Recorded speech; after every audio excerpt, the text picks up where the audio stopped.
Nicholas Sabo, a Pennsylvania man, is facing charges for shooting an Instacart delivery driver that he mistook for a home intruder. Authorities say they received a call at 7:30 p.m. on Saturday, January 18th, for a man shot in the leg in a neighborhood in Newtown Township.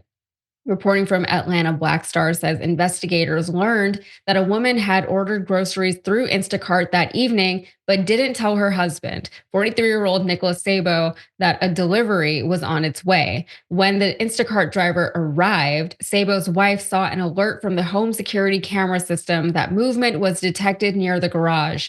She told police that she believed someone was trying to break into a utility trailer on the property. And that's when Sabo grabbed a gun and went outside to confront the suspected criminal and shot the driver in the leg. The husband goes out, sees the individual, and no verbal confrontation, just nothing, just shoots. South Abington Township Police Chief Paul Wolf told the Center Daily Times.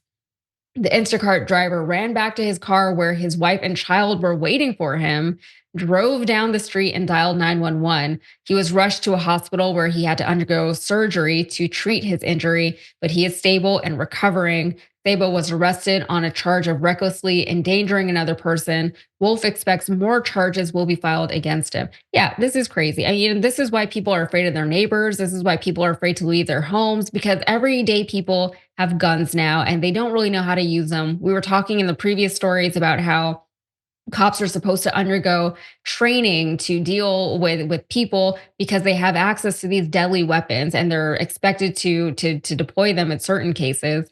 But we want them even to have better training. The regular average American person who's just buying a gun at a gun show or wherever, a lot of times through these gun loopholes, they're not getting any kind of training, right? They're not learning how to discuss things with people.